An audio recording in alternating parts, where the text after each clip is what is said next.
Hey guys, welcome back to my channel जिसका नाम है इको मेरा देसी। और अब हम पढ़ने वाले हैं अपना नया चैप्टर जिसका नाम क्या है, गवर्नमेंट बजट। तो सबसे पहले समझते हैं यहाँ पर गवर्नमेंट बजट का मतलब क्या होता है। गवर्नमेंट बजट एक ऐसा फाइनेंशियल स्टेटमेंट है जो क्या शो करता है, गवर्नमेंट की एस्टिमेटेड रिसीट्स और गवर्नमेंट के प्रपोज्ड एक्सपेंडिचर जो गवर्नमेंट एक साल के अंदर अंदर करता है। अब गवर्नमेंट बजट के कंपोनेंट्स कौन कौन से होते हैं। गवर्नमेंट बजट के दो कंपोनेंट्स होते हैं, एक होता है गवर्नमेंट रिसीट्स और एक होता है गवर्नमेंट एक्सपेंडिचर। सबसे पहले हमें समझना है यहाँ revenue receipt and capital receipt जो गवर्नमेंट रिसीट के पार्ट्स है। इन दोनों में से एक क्वेश्चन आपका एमसीक्यू फॉर्म में आ सकता है। तो रेवेन्यू रिसीट्स कौन सी रिसीट्स या कौन सी इनकम होती है गवर्नमेंट की, वो इनकम जो ना तो गवर्नमेंट के ऊपर कोई लायबिलिटी, ना तो कोई फाइनेंशियल रिस्पांसिबिलिटी बढ़ा रही है, ना वो गवर्नमेंट के किसी भी तरीके से एसेट्स कम कर रही है। जबकि कैपिटल रिसीट्स वो इनकम है गवर्नमेंट की जो या तो गवर्नमेंट पे डेट क्रिएट करके आ रही है यानी विच इंक्रीजेस द लायबिलिटी, या गवर्नमेंट के एसेट्स घटाकर आ रही है। अगर कोई भी इनकम गवर्नमेंट के पास एसेट घटाकर आती है उसको हम बोलते हैं non debt creating capital receipts, और अगर लायबिलिटी बढ़ाकर आती है तो उसको हम बोलते हैं डेट क्रिएटिंग कैपिटल रिसीट्स। ठीक है जी। अब आ जाते हैं कंपोनेंट्स ऑफ रेवेन्यू रिसीट्स पे। अब हम इस रेवेन्यू रिसीट्स को डिटेल में पढ़ेंगे। रेवेन्यू रिसीट दो पार्ट में डिवाइड हो जाता है। एक होता है टैक्स रिसीट, यानी गवर्नमेंट टैक्स के फॉर्म में जब हम लोगों से पैसा कलेक्ट करती है तो ना तो वो गवर्नमेंट पे लायबिलिटी बढ़ाकर आ रहा है पैसा, ना गवर्नमेंट के एसेट्स कम करके आ रहा है। तो ये टैक्स है क्या? टैक्स एक कंपल्सरी चार्ज है जो गवर्नमेंट हम जैसे लोगों से लेती है सो दैट वो अपने एक्सपेंडिचर को डिफरे या मीट कर सकती है। अब ये जो टैक्स रिसीट्स है ये दो पार्ट में डिवाइड हो जाएंगे। One is direct tax and another one is indirect tax. Direct tax क्या है? इसका बर्डन शिफ्ट नहीं किया जा सकता, जबकि इनडायरेक्ट टैक्स का हम बर्डन शिफ्ट कर देते हैं। डायरेक्ट टैक्स का इम्पैक्ट, अब इन शब्दों का मतलब समझो, impact and incidence. Impact word का मतलब होता है कि हम गवर्नमेंट को पैसा पे कर रहे हैं, और इंसिडेंस का मतलब होता है हमारी पॉकेट से पैसा जा रहा है यानी बर्डन हम पे आ रहा है। डायरेक्ट टैक्स में हम ही गवर्नमेंट को पे कर रहे हैं और हमारी ही पॉकेट से पैसा जा रहा है, तो impact and incidence falls on one person. जबकि इनडायरेक्ट टैक्स में पैसा हमारी जेब से जा रहा है, इंसिडेंस हम पे है लेकिन इम्पैक्ट किसी और पे है, तो impact and incidence falls on different persons. Direct tax जैसे इनकम टैक्स हो गया तो ये लेविड होता है इंसान की इनकम पे, जबकि इनडायरेक्ट टैक्स लेविड होता है इंसान के एक्सपेंडिचर पे। डायरेक्ट टैक्स प्रोग्रेसिव होता है, इनडायरेक्ट टैक्स रिग्रेसिव होता है। मैंने एक एक्स्ट्रा पॉइंट आपको यहाँ बता दिया। अब आ जाते हैं नेक्स्ट नॉन टैक्स रिसीट्स पे। नॉन टैक्स रिसीट्स होते हैं जैसे गवर्नमेंट के पास कोई भी इंटरेस्ट रिसीट्स आई। अब इंटरेस्ट रिसीट्स का मतलब कि गवर्नमेंट ने किसी भी स्टेट गवर्नमेंट को या यूनियन टेरिटरी को पैसा दिया था और वहां से उनके पास उसका इंटरेस्ट आ रहा है तो वो गवर्नमेंट की नॉन टैक्स रिसीट्स है, क्योंकि वो लायबिलिटी बढ़ाकर बिल्कुल भी नहीं आ रहा। Next dividend and profit. Government ने जो अपना पैसा कहीं पर इन्वेस्ट किया था या शेयर्स में लगाया था या किसी भी पब्लिक सेक्टर अंडरटेकिंग में उनका कुछ स्टेक था, तो वहां से जो पैसा आएगा वो भी गवर्नमेंट की नॉन टैक्स रिसीट्स है।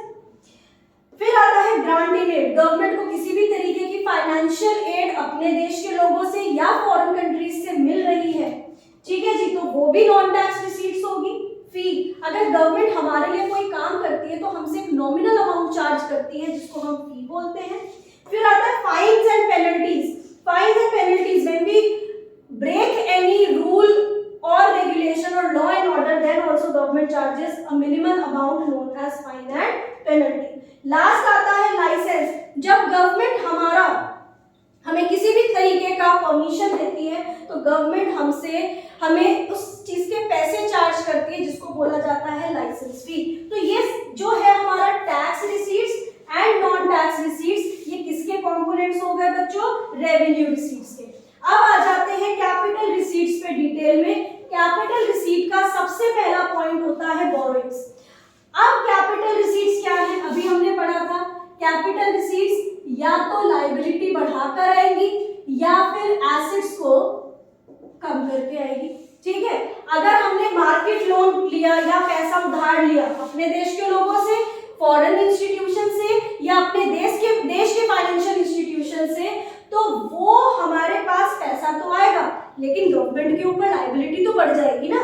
तो ये वही चीज है, when resident country takes loan, आपके देश की सरकार अगर उधार ले रही है देश के लोगों से, फॉरेन इंस्टीट्यूशन जैसे IMF या वर्ल्ड बैंक से, फाइनेंशियल इंस्टीट्यूशन से, तो ये रिसीट्स लायबिलिटी क्रिएट करके आ रही है। तो ये जैसा मैंने बताया था, अगर कोई भी चीज लायबिलिटी बढ़ाकर आती है तो वो डेट क्रिएटिंग कैपिटल रिसीट्स होते हैं। फिर आता है रिकवरी ऑफ लोन्स।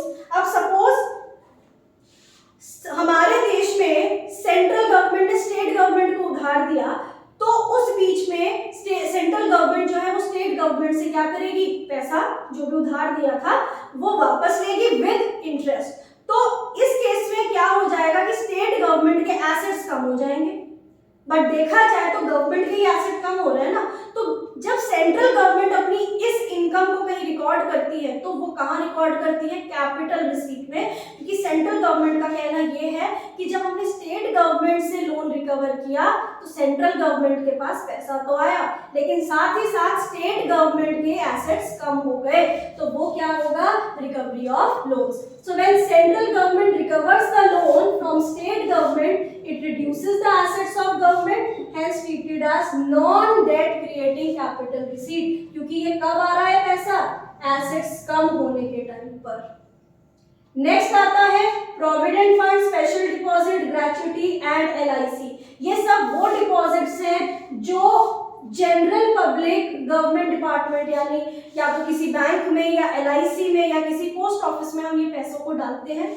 जब हम इन पैसों को डालते हैं तो हम एक फिक्स टाइम पीरियड के लिए डालते हैं, जब तक हमने वो पैसा गवर्नमेंट को दिया उतने टाइम तक वो गवर्नमेंट की रिसीट है, बट मेजॉरिटी पर तो हम निकालेंगे ना, यानी गवर्नमेंट के ऊपर वो लायबिलिटी क्रिएट करके आ रहा है पैसा कि भाई जनरल पब्लिक को ये पैसा वापस देना है विद इंटरेस्ट। तो ये क्या हो गया, when public deposit their funds with government or in any public sector undertaking as provident fund, special deposit, gratuity, LIC, then they are treated as debt creating capital receipt because they creates or increases the liability on government. Next आ जाता है disinvestment। Disinvestment का मतलब जब government अपने assets या अपने shares को बेच देता है प्राइवेट सेक्टर को, that is when public sector sells its assets और ownership to the private sector. So when government sells its assets and ownership to the private sector, these receipts reduces the assets of government. अब क्योंकि assets कम हो रहे हैं तो ये किसको ये क्या कहलाया जाएगा, non debt creating capital receipts. ठीक है जी। अब आते हैं नेक्स्ट पार्ट पे विच इज गवर्नमेंट एक्सपेंडिचर। ये गवर्नमेंट एक्सपेंडिचर भी दो पार्ट में डिवाइड होता है, revenue expenditure and capital expenditure. Revenue expenditure वो होता है जो ना तो एसेट्स को बढ़ाता है ना लायबिलिटी को फॉल करता है, यानी ना तो लायबिलिटी कम होगी ना एसेट्स बढ़ेंगे। जैसे सरकार पैसा लगा रही है लॉ एंड ऑर्डर मेंटेन करने के लिए, डिफेंस को मेंटेन करने के लिए। नेक्स्ट आता है कैपिटल एक्सपेंडिचर, एक ऐसा एक्सपेंडिचर जो या तो एसेट्स को बढ़ा रहा है या फिर लायबिलिटी को कम कर रहा है।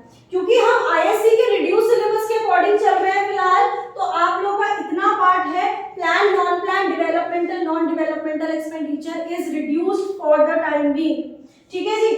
तो इसके बाद आ जाते हैं last topic of the chapter which is budgetary deficit. Deficit का मतलब होता है पैसे की कमी हो जाना। कमी कब होगी, जब देश के खर्चे जो हैं वो ज्यादा हो जाएंगे इन कंपैरिजन टू गवर्नमेंट की इनकम यानी गवर्नमेंट की receipts. So budgetary deficit refers to the excess of government expenditure over government receipts. अब ये बजटरी डेफिसिट तीन तरीके का होता है, revenue deficit, fiscal deficit and primary deficit. Revenue deficit का मतलब क्या है, जब देश के रेवेन्यू एक्सपेंडिचर एक्सीड हो जाते हैं रेवेन्यू रिसीट से। इसका फॉर्मूला क्या है, revenue expenditure minus revenue receipts. Next आता है फिस्कल डेफिसिट, जब देश के टोटल एक्सपेंडिचर मतलब रेवेन्यू एक्सपेंडिचर भी और कैपिटल एक्सपेंडिचर भी दोनों बहुत ज्यादा है गवर्नमेंट की टोटल नेट रिसीट से। अब मैं बोल रही हूँ नेट रिसीट का मतलब टोटल वो रिसीट जिसमें से हमने बोरोइंग्स को माइनस कर दिया। ठीक है जी। तो total expenditure when exceeds total receipts excluding borrowings is known as fiscal deficit. अब एक एमसीक्यू आ सकता है, फिस्कल डेफिसिट इक्वल्स टू, या तो आपको ये चीज गिवन होगी total expenditure is greater than total receipts excluding borrowings. कई बार हमें गिवन होता है सिर्फ बोरोइंग्स। अब बच्चे बोलते हैं मैम बोरोइंग्स कैसे, हमारे पास टोटल एक्सपेंडिचर बहुत ज्यादा है, तो कहां से हम उस चीज को मीट करेंगे, कहां से लाएंगे पैसा, हम उधार लेंगे, तो फिस्कल डेफिसिट किसके बराबर होगा, बोरोइंग्स के। लास्ट आता है प्राइमरी डेफिसिट। प्राइमरी डेफिसिट क्या है कि हमने कितना उधार लिया, मतलब कितना उधार बकाया है हमारे ऊपर, जिसमें से हम प्रीवियस ईयर्स में कितना इंटरेस्ट पे कर चुके हैं।